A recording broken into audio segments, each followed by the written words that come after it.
Só perguntei, ó.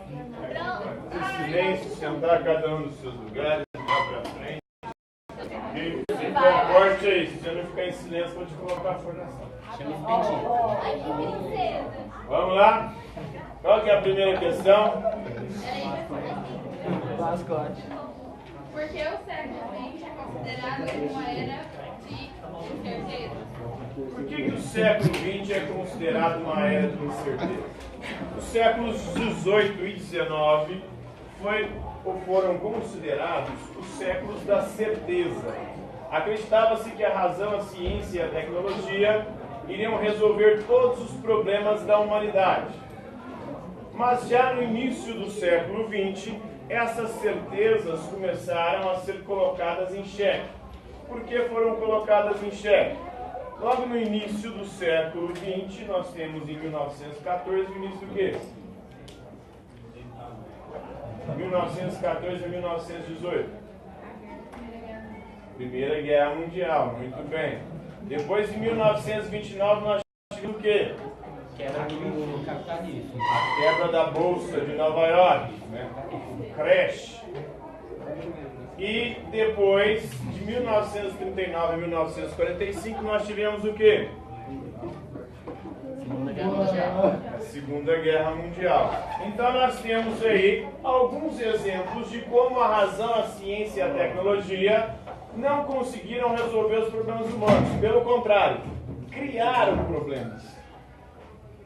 E criou-se também o perigo, a iminência da destruição da própria humanidade, da destruição do próprio planeta. Então, por isso, o século XX é considerado o século das incertezas. Tudo aquilo que se acreditava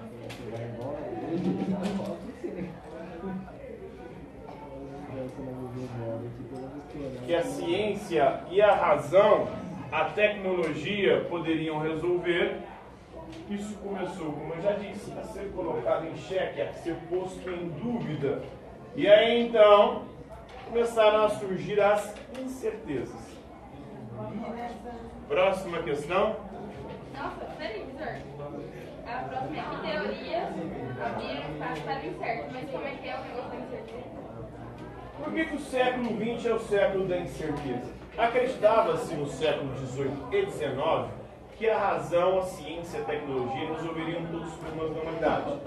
Mas já logo no início do século XX a gente viu a razão, a ciência e a tecnologia sendo colocada a quê? A serviço da destruição, da guerra. E começou-se, em especial, a partir da Segunda Guerra Mundial, a duvidar se o homem teria condições de permanecer nesse planeta. Porque com a utilização das bombas atômicas em Hiroshima e Nagasaki, começou-se a questionar, será que nós teremos condições de permanecer aqui convivendo pacificamente, ou nós iremos nos destruir e destruir o nosso planeta? Aí começou-se então a incerteza. A economia, acreditava-se que o capitalismo, uma economia baseada no livre mercado, seria a solução para todos os problemas. Em 1917 nós tivemos na Rússia a Revolução Russa. E aí acreditavam que o socialismo iria resolver os problemas da humanidade. Resolveu? Não. Criou, foi mais tirania. Um governo totalitário, como no caso da União Soviética, que buscava o controle e o poder total sobre o povo. E isso na base das mortes, dos assassinatos em massa. E dos assassinatos também nas duas guerras mundiais. A economia cambaleante e a própria ciência sendo usada para produzir destruição, morte, violência. Por isso, então, o século XX é considerado o século das incertezas. A incerteza sobre o quê? Sobre o nosso futuro, enquanto humanidade. Próxima questão. Que teorias abriram espaço para o incerto? Quais teorias abriram espaço para o incerto? Uma das teorias do século XX que abriu espaço para o incerto foi a psicanálise. psicanálise fundada por Freud. E o que dizia o Freud? Não é a nossa consciência quem nos comanda, mas o nosso inconsciente.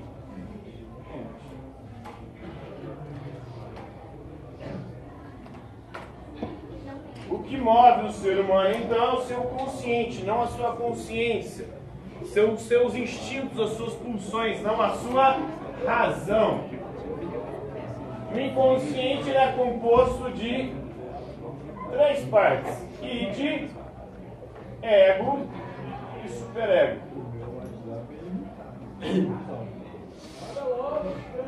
A mente humana seria como um iceberg.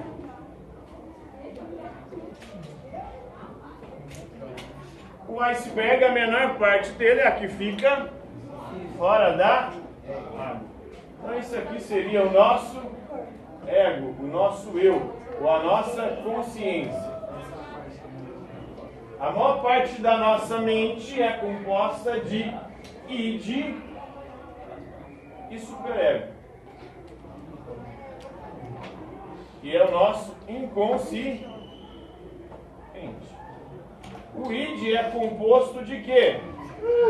Ele vai dizer que de Eros e Thanatos.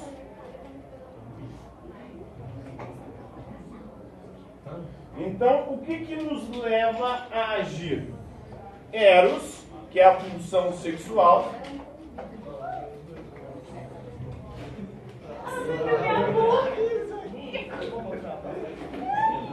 E o Thanatos, que na mitologia grega é o deus da morte, a pulsão de morte.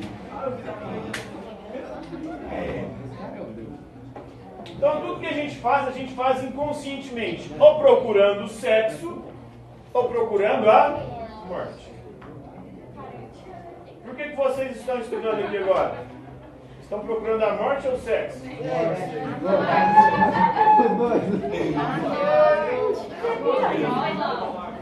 É mais ou menos como é a filosofia do Piton lá, vocês lembram? O que você faz querendo o quê? É alguém.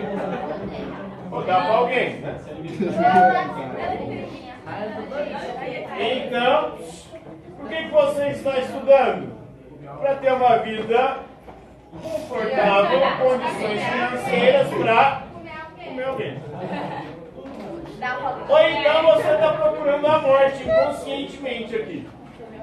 Tem alguém fazendo algo radical a ponto de colocar a sua própria vida em risco? Usando drogas na escola.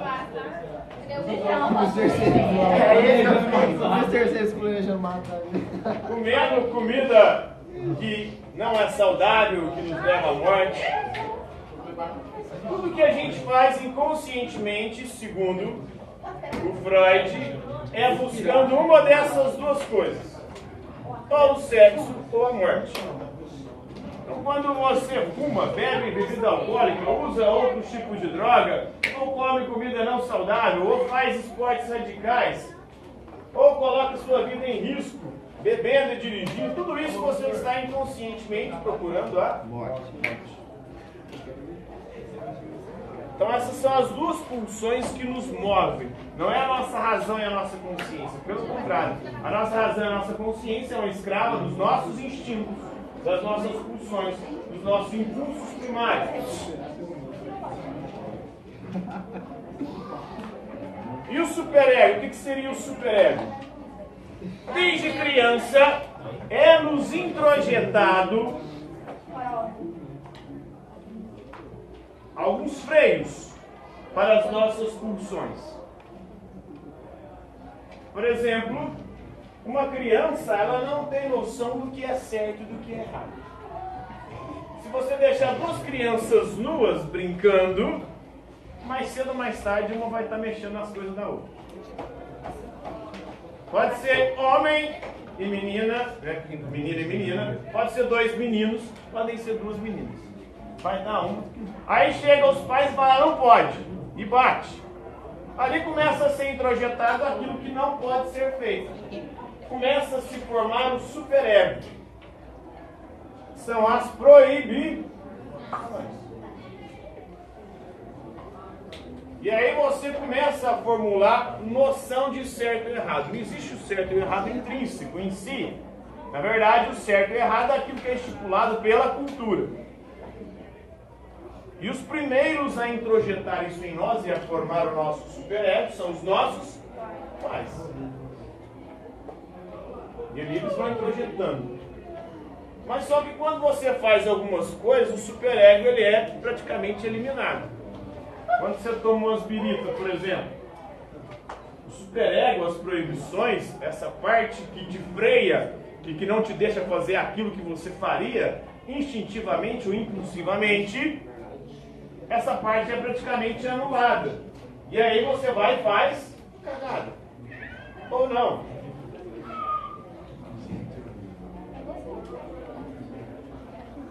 Então, a psicanálise coloca em xeque a nossa razão, a nossa consciência, dizendo que o que nos move não é a nossa razão, é a nossa consciência, mas o nosso inconsciente, que é composto disso aqui. Pulsão sexual e pulsão de morte, é o id. Outra teoria que coloca em xeque a nossa percepção das coisas, a teoria da relatividade do Einstein.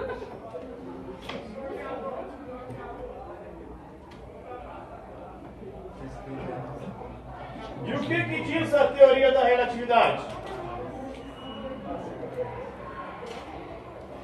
Tudo é relativo. O espaço e o tempo são relativos.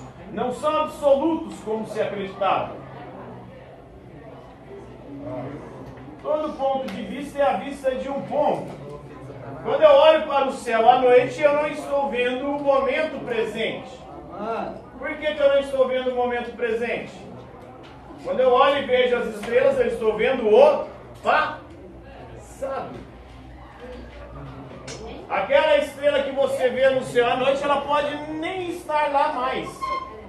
A luz dela está viajando no espaço e no tempo. Da velocidade da luz. Qual que é a velocidade da luz? 300 mil quilômetros por segundo. Então essa é a velocidade que ela está viajando no espaço-tempo. E por isso quando você olha para o céu, você tem a impressão de estar vendo aquilo no momento presente, mas na verdade você está olhando para o passado. A própria luz do sol, você sabe quanto tempo que ela demora para chegar na Terra? 8 minutos. Então se o sol apagar de repente, nós vamos ficar ainda 8 minutos vendo a luz do sol. Até concluímos. A luz da lua, ou a luz refletida da lua, demora também alguns segundos para chegar aqui na Terra. Então quando você olha para a lua, você não está olhando para o presente da lua, você está olhando para o passado da lua.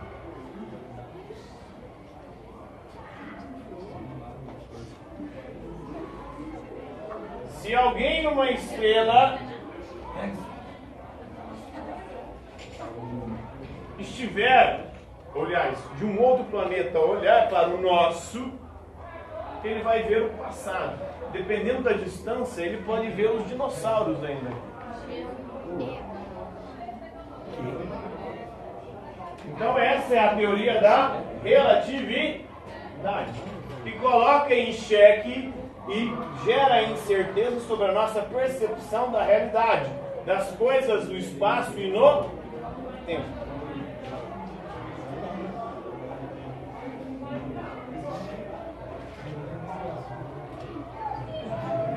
E outra teoria que nos leva a também questionar no início do século XX é o princípio da incerteza, do Heisenberg. Isso aqui é na física quântica, no universo subatômico. E no universo subatômico, quando você acerta a velocidade de um elétron, de próton, você não acerta a posição que ele está ocupando.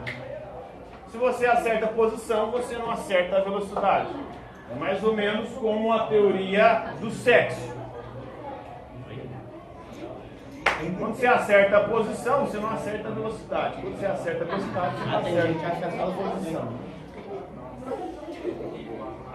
Ai, vai fechar. Heisenberg. Então são as três principais teorias que colocam em xeque as certezas do século XIX e XVIII. A psicanálise do Freud, que diz que não é a nossa consciência que nos move, mas o nosso inconsciente, as nossas pulsões sexual e de morte. A teoria da relatividade, dizendo que a nossa noção de espaço e tempo ela é relativa. E o princípio da incerteza, dizendo que no universo subatômico da física quântica não é possível definir a velocidade e a posição que as partes componentes do átomo ocupam. Próxima questão.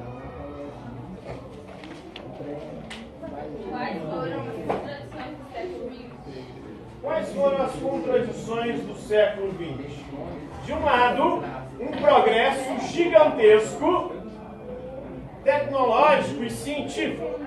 Mas só que esse progresso gigantesco não se tornou acessível a todos. Esse progresso tecnológico e científico foi usado para quê? Nós tivemos a corrida armamentista. O que foi a corrida armamentista?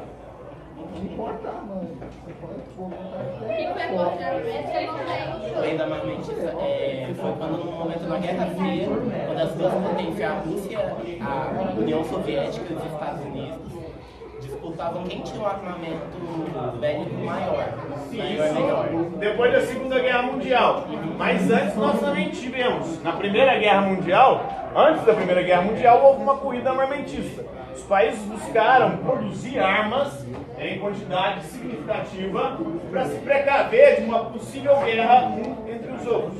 Inclusive foi se formando as alianças. Temos na Primeira Guerra Mundial a Tríplice Aliança e a Tríplice Entente. Se entende composta de Inglaterra, França e agora esqueci o terceiro. A Tríplice Aliança, Alemanha e Itália. Aliança da Alemanha. Alemanha e Itália, mais uma também. Que eu esqueci. Oi? Era o Sul. A Itália saiu. A Itália, no meio da guerra, né, sai. Na verdade, ela nem entra a favor da Tríplice Aliança. Ela muda de lado porque a galera da Tríplice Entente faz algumas promessas para os italianos. Eles acreditam nas promessas e entram do lado da Entente na guerra. E depois, no final da guerra, ela não recebe nada daquilo que havia sido prometido. Aí isso acaba abrindo caminho para a ascensão de quem na Itália? Benito Mussolini. Mussolini, muito bem.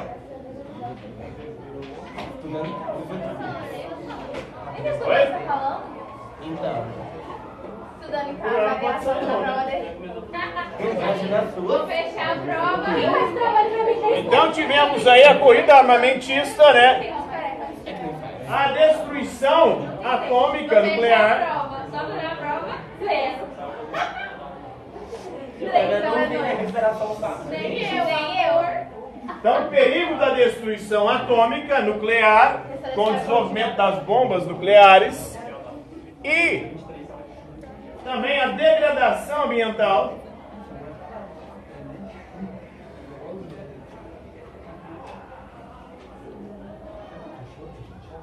O ser humano destruindo o meio ambiente, ameaçando a sua própria subsistência no planeta por conta dessa destruição. E tivemos o aumento das desigualdades sociais.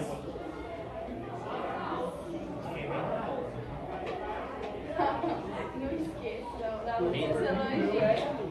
Então, de um lado nós tivemos um avanço nunca antes visto no campo da ciência e da tecnologia. Mas esse avanço o que provocou? Corrida armamentista, destruição atômica, degradação ambiental e aumento das desigualdades sociais. Próxima questão. Quais foram as reações dos antagônicos produzidos pelo pensamento Quais foram as impressões antagônicas dos filósofos do século XX? Eles produziram impressões antagônicas. Alguns eram otimistas, acreditavam que continuaram acreditando que a ciência, a tecnologia e o ser humano seria capaz de resolver todos esses problemas aqui. De outro lado, tinham os pessimistas, acreditando o quê? Que a gente estava cavando o nosso próprio buraco, a nossa própria fossa, o nosso próprio túmulo. Estávamos caminhando rumo à nossa própria destruição. E para vocês, nós estamos fazendo o quê? Vocês são otimistas ou pessimistas? A humanidade vai destruir o planeta e a si mesma, ou ela vai conseguir resolver esses problemas e se salvar antes de se lascar, de se destruir? Então essas são as impressões antagônicas.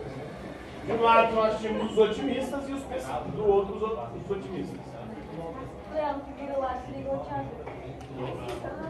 Tá ligado? Ai, tá desligado.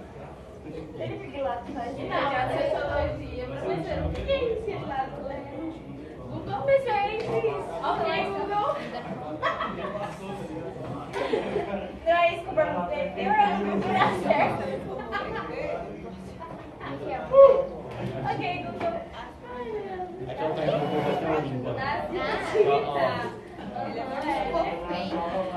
Ai, a professora perguntando, ele olhando no celular. Então, as impressões antagônicas foram, de um lado, os otimistas sobre o futuro da humanidade, do outro, os pessimistas. Os otimistas acreditavam que a gente ia resolver nossos próprios problemas, iríamos conseguir superar essas contradições. De outros pessimistas, dizendo que não. E essas contradições aqui vão se acentuar e nos levar a destruir. Acabou a aula? Acabou. Não, na verdade 2 minutos. Oi? Na verdade tem 2 minutos. Qual o próximo horário? De aula ainda? Ah, não. O próximo aula é 15. Próxima questão. Qual que é a próxima questão? Peraí. O que foi o existencialismo? O que foi o existencialismo? Uma corrente filosófica do século XX, na Europa continental, se voltou para a questão da existência humana.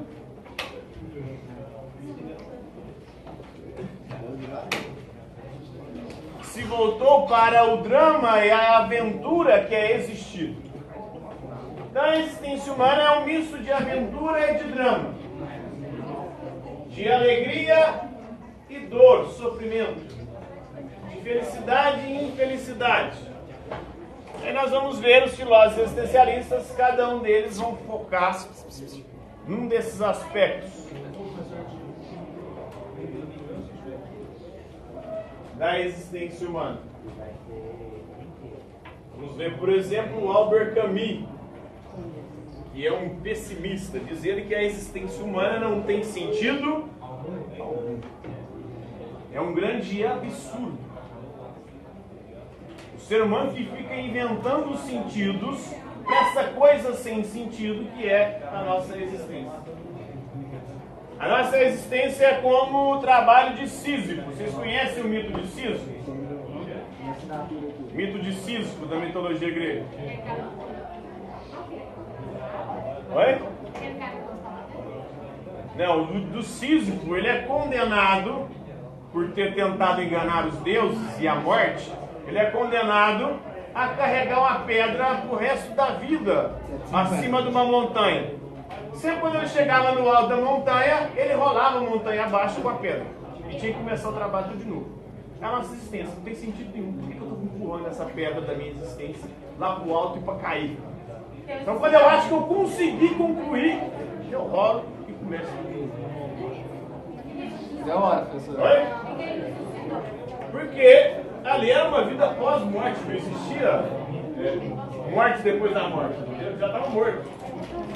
Era no mundo inferior lá, não sei se é o nome agora. Vai ter que passar o resto da eternidade rolando uma pedra pro alto, de novo, uma montanha. E quando ele chegar lá, a Chapiti concluída a missão, ele rolar a pedra abaixo e começar. Todos os dias a gente faz isso. A gente vai até o final do dia rolando a pedra. Quando chega lá, aí no outro dia a gente tem que começar tudo de novo. Esse é o sentido da existência.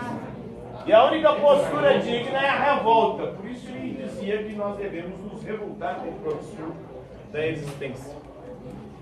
E a única questão filosófica significativa é: eu devo suicidar ou não? Porque se não tem sentido algum, para que eu vou ficar vivo?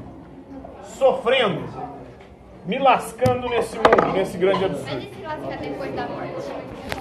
Ele não acreditava em vida após a morte, né? Por isso. Então, por hoje é isso aí, galera.